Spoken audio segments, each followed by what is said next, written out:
I know my inquiries have gone through the roof since we're just coming out of lockdown, because I think everyone has realised I need an online presence and I need this to feel like me. And actually, they need to be posting more, and to have those images of yourself that you're really proud of just makes your marketing so much easier.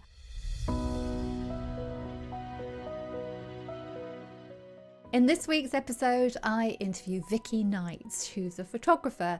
Vicki and I have known each other for quite a while. She was one of the first people to do my headshots when I started in business quite a few years ago. And after doing headshots, then she's also done some personal branding shoots for me. She really is just a font of knowledge when it comes to personal branding and what to expect from your photographer when you're looking for that kind of shoot. And also she shares lots of hints and tips on how to relax in front of the camera and really get the most of your photo shoot. So I hope you enjoy listening to my interview with Vicki. A very warm welcome, Vicki, to the My Small Business and Me podcast. How are you? I'm very well. How are you, Rona? I'm fine. It's just started really tipping down with rain now, and I'm in the top room. So we're going to hear the little patter of raindrops. Well, that's quite common here in England, isn't it? So it's more likely that you're going to have that noise than not, I think. Yes, yeah, absolutely. Now, I looked back last night and we've known each other since 2012, which is quite amazing. And so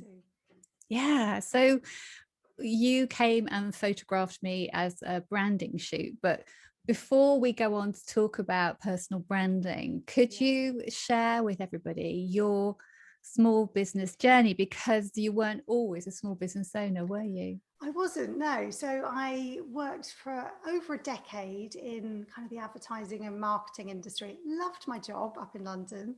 It was full on, but I loved it. It was so sociable, and for my 20s, it was the perfect job.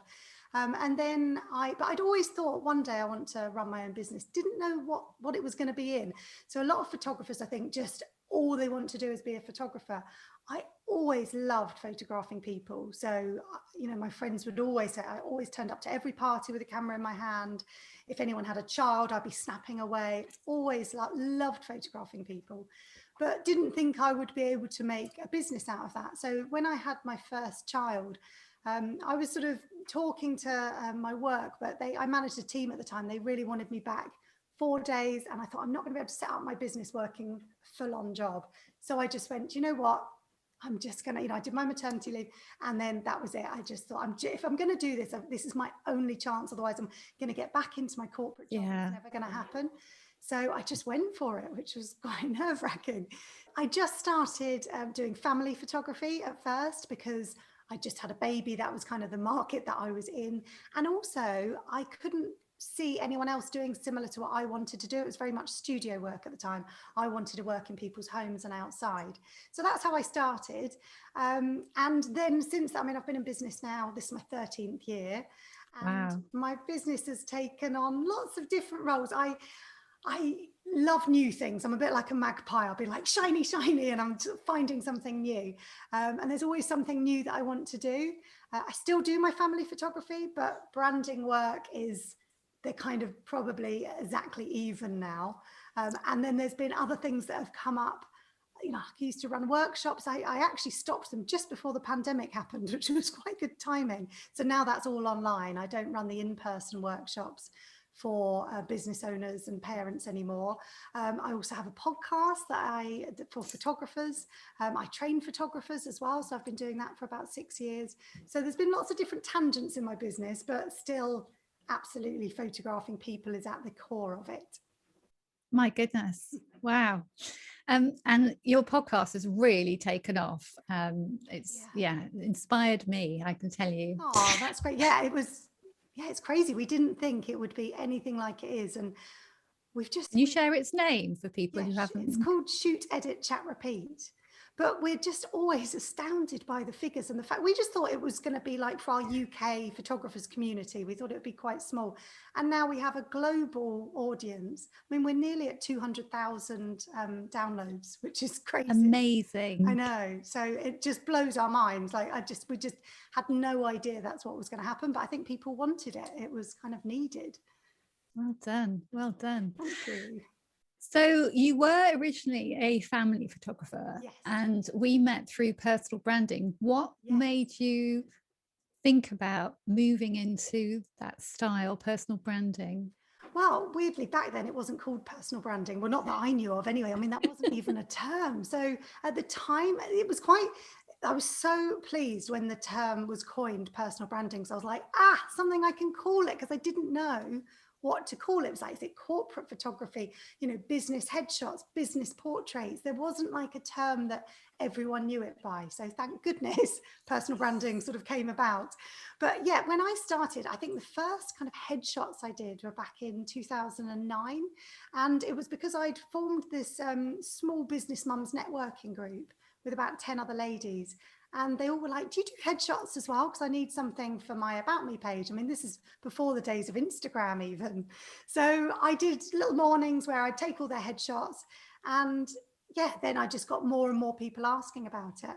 And I was thinking back before our chat, thinking, when did I start doing personal branding shoots, even though they weren't called that? And I remember doing a shoot with a stylist around Kingston.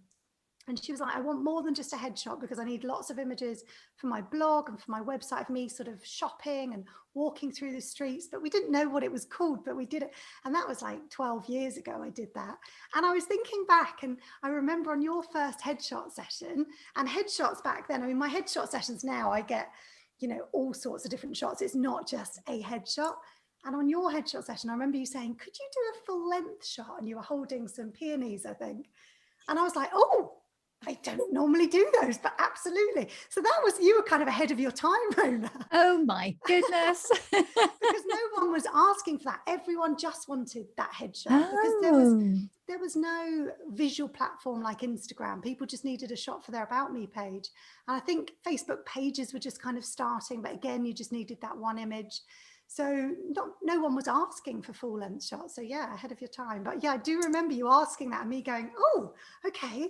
And now everyone wants, I do still do the headshots, but we only normally take one or two of them during a shoot. And then it's all about the kind of more lifestyle feel to them. So yeah, that's when I started. And then I set up my Instagram account just for personal branding at the beginning of 2018, so about 3 years ago. And that was because I could suddenly see, I mean, it just grew massively. From about, I think it's about 2017 was the year that I started getting so many inquiries for this area of work, and not just for headshots. People wanted lots of images for Instagram, for their websites. And that's when, I think someone might say I'm wrong, but I think that's where the term personal branding came about, was about probably 4 or 5 years ago. So I thought, actually, and I love doing it, but I always thought, I don't know how much demand there is. It could never take over from my family work. Whereas now I could easily run a business just doing personal branding, because there's just so much demand for it.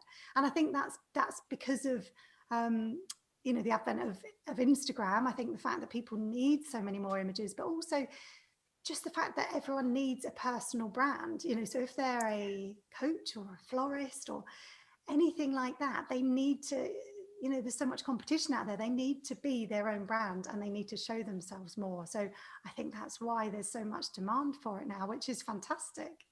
It really is. And I think, I training florists on social media, I often get them saying to me, oh, but I don't want to put my face out there. And, I feel that there is, I don't know if you'll found in the past, it's very much a female thing that, there's a little reticence of putting your face out there. What have you found?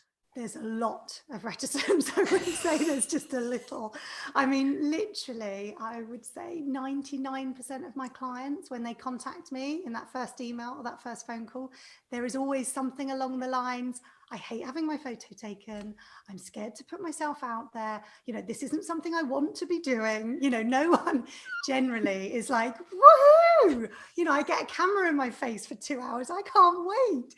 So yeah, there is, I think it is a female thing as well, although I don't like to gender things, but I think especially us females are so critical of ourselves.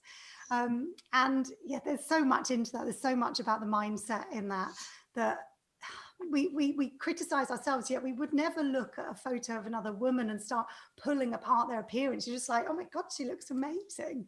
And, you know, I always say to my clients, it's not about you. It's really not about you. It's about your potential clients and what they are going to think about you. So get yourself out of your head, you know, because as soon as they stand in front of me, a lot of them start telling me their flaws. You know, you wouldn't say that to anyone else. You wouldn't start saying, oh, I don't like this eye and my nose is a bit crooked and I've got a bit of a double chin.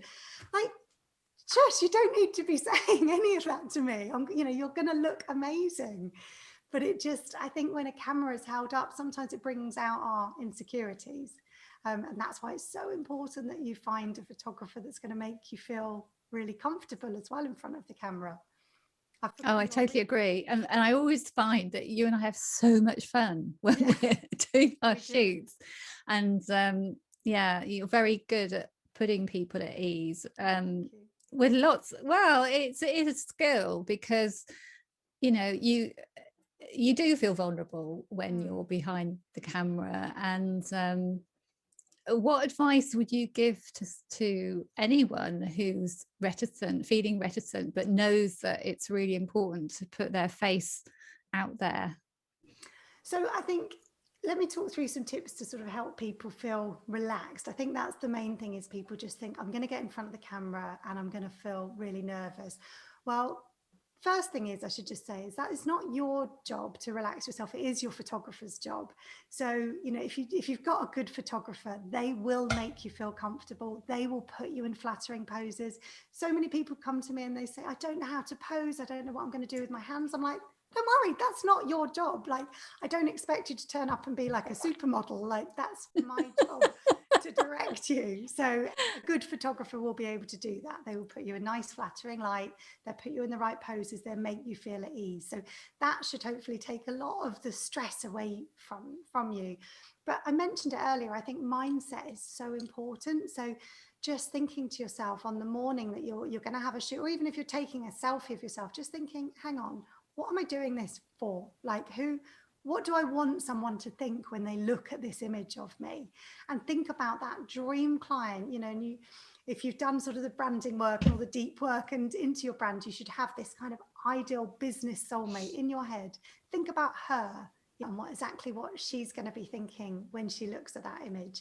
And also, I try and say to clients that are really nervous, we all have our own things that make us feel good. So it's not for me to say to you, meditate for half an hour before your shoot, because that's not going to work for everyone. But we know some things that we can do that make us just feel invincible. It may be that you go for a run, you have a really strong coffee, like you just wear your amazing red lipstick that makes you feel fantastic. And do that thing that makes you feel $1 million on the morning of your shoot. So, you know, if you've got something that, you know, some people wonder what to wear, and I'm like, you know, yes, there's lots of tips I can give them, but it's about feeling good. And I've had a shoot before, I had a new jacket on and I just didn't feel like me. It was really stiff. I felt really unnatural. And funnily enough, the photos looked unnatural, because I was like, why am I wearing something that I've never worn, that I don't really even know if I like? And so you need to wear clothes that you feel great in, that you know you can go out for a night out or a day out and people will say, wow, you look amazing and you feel great. So that's, you know, it's really important that you feel comfortable in your own skin. Also, on top of wearing what you feel comfortable in, is make sure that you're being photographed somewhere that you feel comfortable. And again, it's difficult for your photographer to say, right, let's shoot here, because they don't know you as well as you do. So if, for example, the thought of people watching you having your photo taken like scares you to death and just makes you cringe, don't have a shoot in a city centre, because there will be people that will stop and look. because they might think you're a fashion model or something. And if I have some clients that are like, oh God, I'm absolutely fine, and quite enjoy that. Others just think that's mortifying. So if that's you, have your shoot at home. Or maybe your photographer can suggest somewhere really secluded and quiet where you're not going to have eyes on you. Because if you're somewhere that makes you feel uncomfortable, that's really going to show. And even the best photographer won't be able to help that if suddenly you've got, loads of tourists staring at you. So think about that in advance too. And then just a few tips kind of actually as you're being photographed. And again, this works whether you're taking a selfie or whether you've got a photographer shooting you. First thing is to breathe. And sometimes we can, when we're nervous, we have, like just 2 minutes before we came on this call, Rona, this was me, your breathing goes a bit shallow. And you're kind of doing this without even thinking about it. And what happens is your shoulders come up, you sort of start hunching, and it shows in your photos. So if I'm working with a new client and I can see that she's a bit nervous, the first thing I do is I just put my camera down and I just go, right, we're just going to breathe for a second. And we take a really deep breath in, a deep breath out, and suddenly she looks so much better. Shoulders have gone down, everything just looks much nicer. I quite often use that in the middle of a shoot as well. If someone, if I can just see they're sort of freezing a bit, it's just take a really deep breath in and then just look at me and smile. And just on the exhale, when you smile, just everything feels so much better. Also, I always feel like a school mom when I'm saying this to people, but when we're nervous about being photographed, we all tend to slump a bit because we're nervous and we tend to come away from the camera. So our heads come away from the camera and we slump is kind of the natural way that we'll go, which doesn't look great in photos. So I always say to people, sit up. So during a shoot, I'll constantly be like, sit up straight. And it just immediately makes you look more confident, as if I sat like that talking to you the whole time, Rona, people think, she doesn't really know what she's talking about. If I sit like this and I'm talking to you, it just looks so much better. The other thing as well is a lot of people, you've never had to worry about this, Rona, but a lot of people worry about their double chins. And not that they've necessarily got it, but they worry about it and they're like, what do I do? And some people come to me with bad habits and and I think, what are they doing? And in every single shot, they're either doing this and their chin's right down, or they're sort of doing this because they've heard that that's the way to get rid of double chins. For those of you listening on the podcast, I put my chin right down and my chin right up. And so the best way to get rid of a double chin is not think about where your chin's going. It's actually imagine that I've got a piece of string tied to your forehead and then I'm pulling it towards me. So what you need to do is move your whole head forward. So it's not just your chin, because then you look a bit silly. So it's think about your forehead towards the camera. And again, works with selfies. This isn't necessarily on a professional shoot. But it just creates that jawline. So can you see the difference if I do that? Yeah. This is for the people watching rather than listening. And then just moving, and don't want it too exaggerated, but just a little bit forward, just gives you a really nice defined jawline. So if anyone is scared about getting a double chin, and I love to throw my head back laughing in photos for some unknown reason. So I always end up getting that, but just think, head towards the camera. And also the old Liz Hurley trick always works. So with females, you never want to be photographed flat onto the camera. You always want to be at an angle. It's just more flattering. So when you're standing up, like do you remember Liz Hurley on the, I'm probably showing my age a bit here, on the on the red carpet, used to always have one leg back, really at an angle, hands on hips. And it just is much more flattering, slims people down, but just looks much more feminine as well. So I'm always putting men can be front on, that's absolutely fine because they're fine to look broad. Women always on an angle. So when you said do a Liz Hurley, I was thinking you wanted people to put their fur jackets on and their bikinis. Yeah, or the safety pins on their dress. Yes.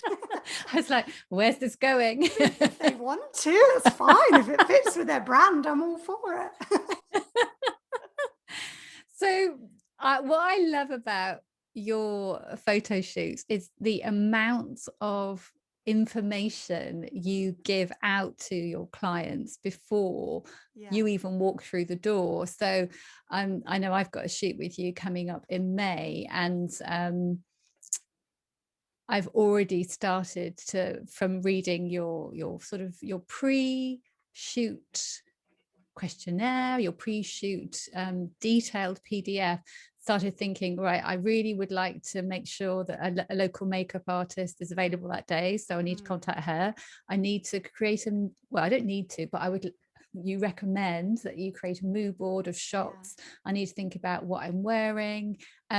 So you'll really help. I mean, I think that helps as well with knowing that you've thought of all the shots in advance, and you've done everything you can to make sure that the time that you spend with you is going to be really beneficial, which it always is. Yeah. And I mean, I sort of adapt myself to each client. So if the thought, some clients don't want to create a shot list, they're like, do you know what? I just want to leave it in your hands. I don't want to think about it. That's fine. Like other clients I work with you, you know exactly what you want, which I love because I can just tick things off. But it's, your photographer will work with you to make sure, whether you really need your hand holding and you need a lot of direction from them, or whether your brand inside out, all the kind of different stories you want to tell, they'll work with you however you want to work it. So yeah, we can have a really detailed shot list, or we can sort of see what happens on the day. But yeah, the planning is one of the most crucial parts of the shoot, really, because if you're on the shoot and you haven't, got the right outfits or the right props, or we're not in the right location, it's not going to work. So a lot of it is all about the planning. Absolutely. Yeah. And what I think is also really important is you understand people's brands before you come and photograph them, and you're very conscious of what would fit in with my brand or not fit in with my brand. Yeah. And again, everyone, every client comes at it from a different kind of stage. So the questionnaire I send through, I ask questions such as, tell me 3 words that, you associate with yourself and your brand, or tell me how you want your clients to feel when they see these images. And sometimes people have sent it back within 5 minutes and you're like, wow, your brand inside out. Other people, especially if they're newer on their journey, they're like, I've never thought about this before. Like, that was really valuable to me because now I've actually thought about what my brand is. They've never considered it. Whereas, yeah, I love all the branding stuff. So I've done lots of kind of training in that area. So when I've had your photos, I've used them primarily for my website, updating my website, especially my about page, and I've also used them for Instagram. Are those the main areas that you're finding that your clients are using your photos? Yes, definitely. I mean, obviously people need photos for LinkedIn, for example, and maybe a banner for LinkedIn as well. But yeah, website and Instagram, and newsletters that they're sending out. But another thing that a lot of people don't think about actually is for PR.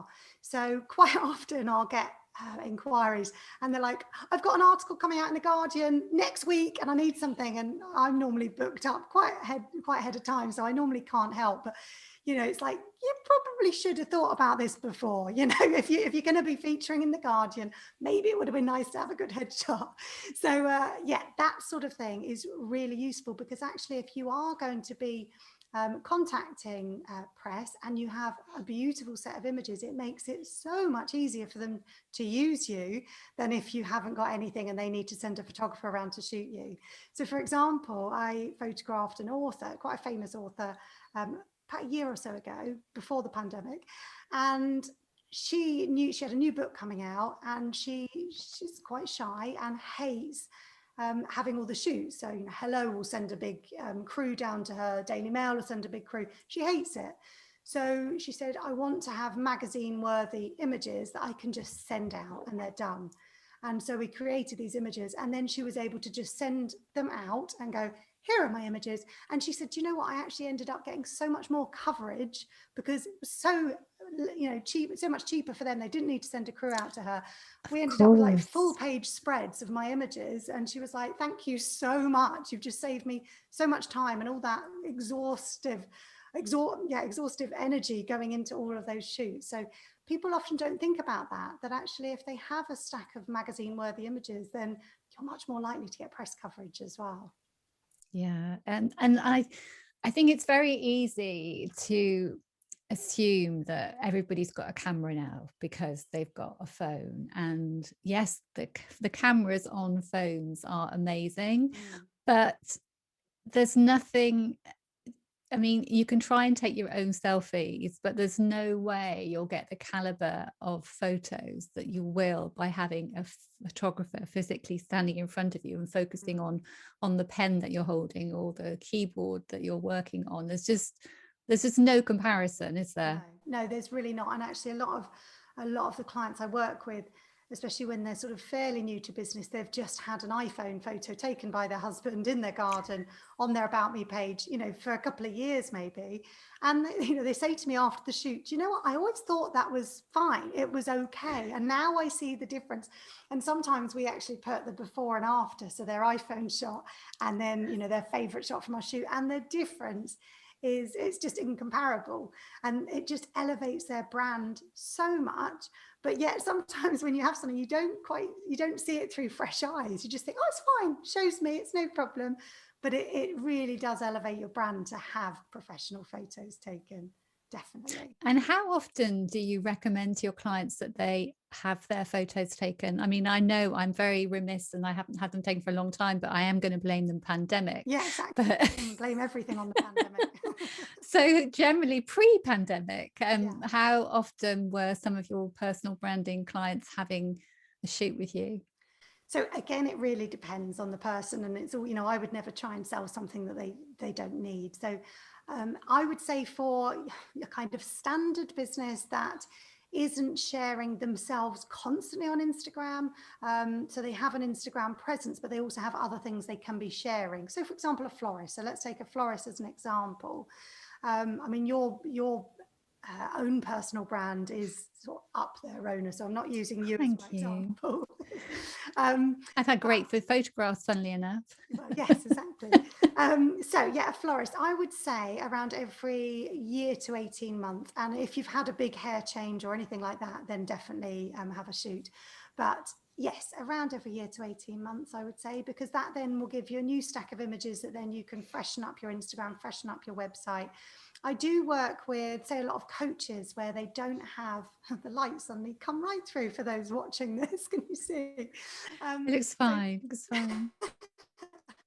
So coaches, for example, don't have anything as such to share, such as a florist or a photographer would. They just have themselves and maybe quotes and some other things. So they might need a lot more shoots. So I work with some subscription clients where we have 3 shoots a year. So we have different seasons, different locations, different outfits, different hair.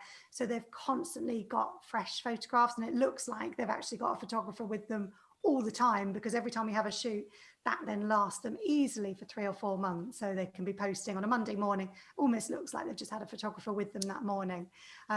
So yeah, it really depends on the type of business, and I would say, but yeah, definitely every 18 months as a minimum.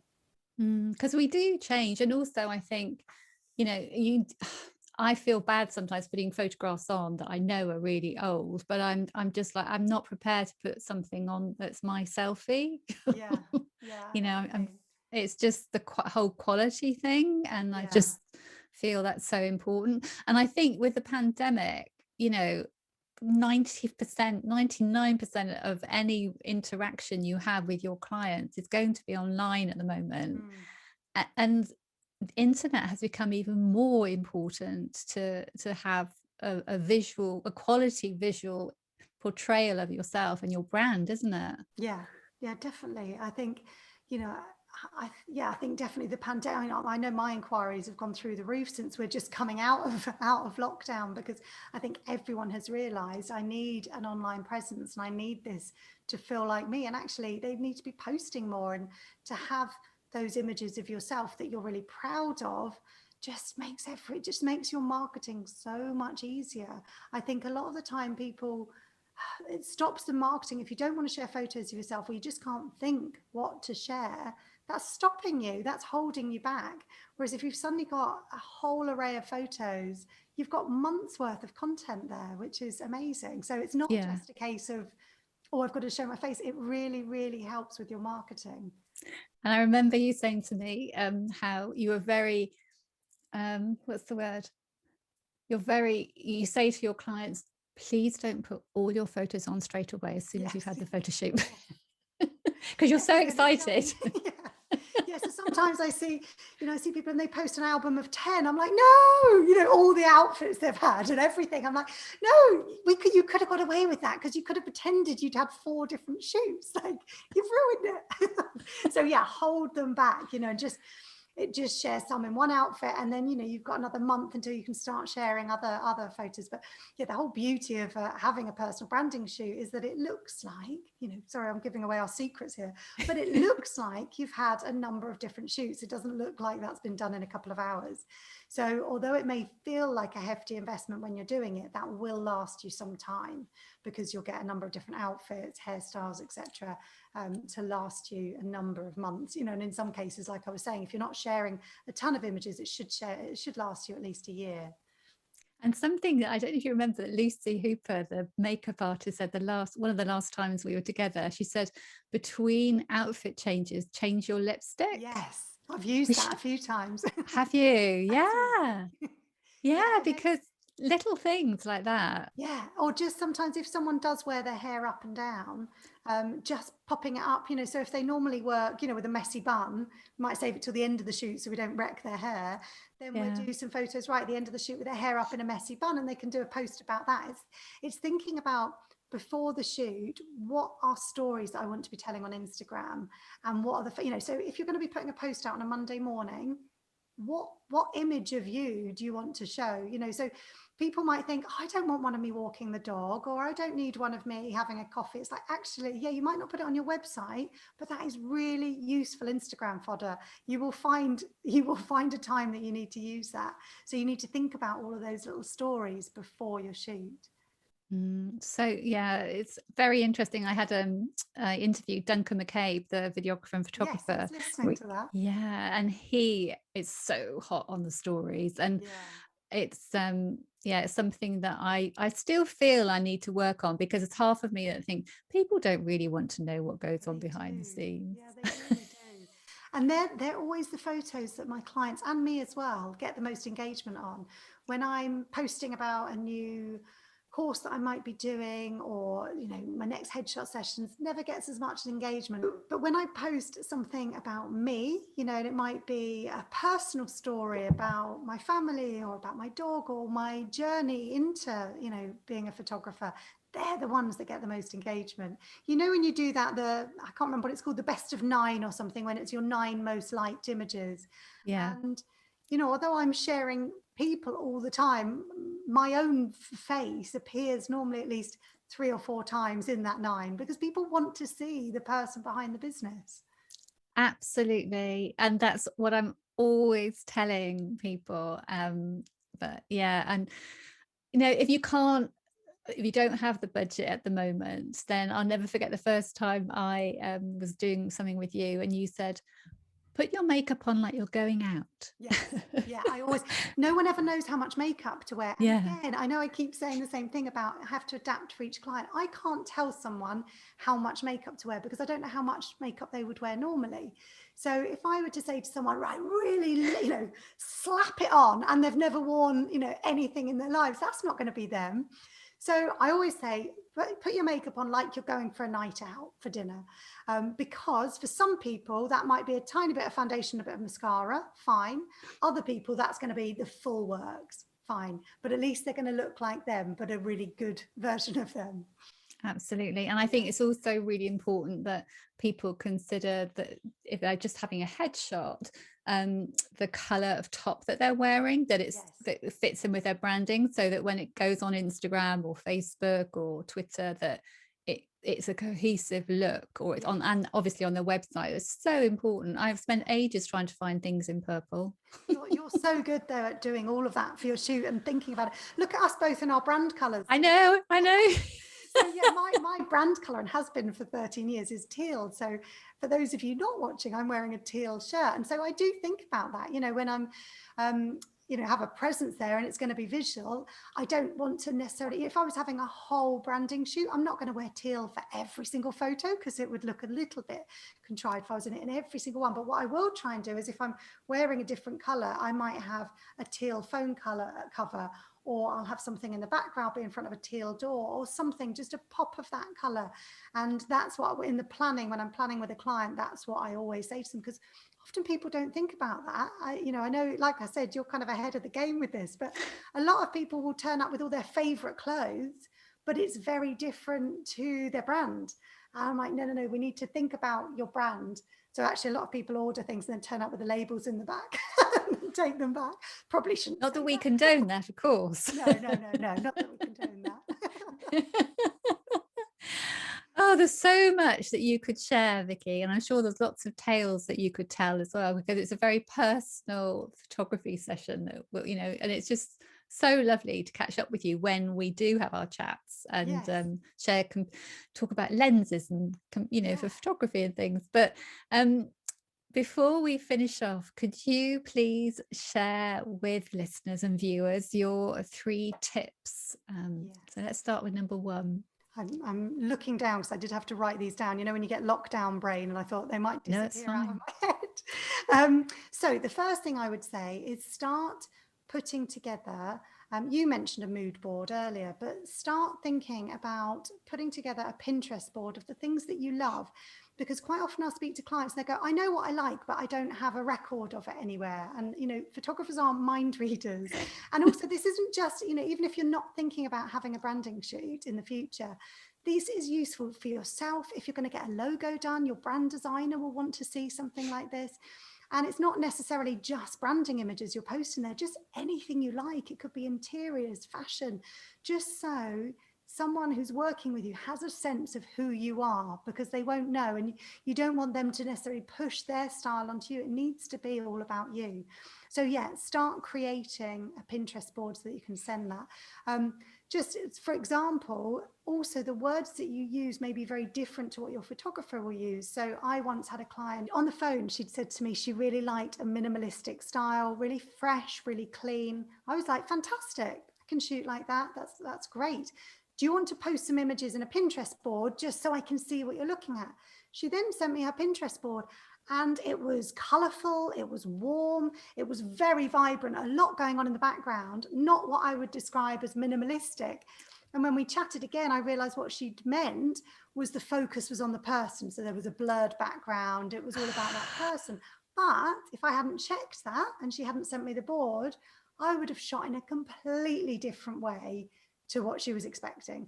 So don't assume that when you're talking to a photographer that you have the same terminology for things, which is why it's so important to have a visual representation of what you're looking for. So even if you're not thinking about it now, start putting together a Pinterest board so that someone can see exactly what your style is.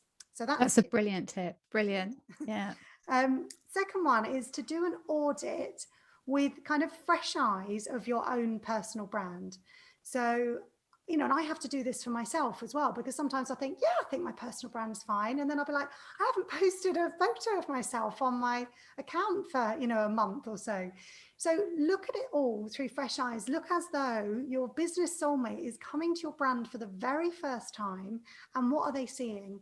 So on Instagram, and I don't know if obviously you're the Instagram expert, you may say something different, but I usually say to my clients, you want to have an image of yourself really in every 9 images. So, when someone looks at your Instagram feed, they're going to see the top 9. Really, one of those needs to be you. When I come to a brand for the first time, first thing I look for is an image of them when I'm looking down their feed.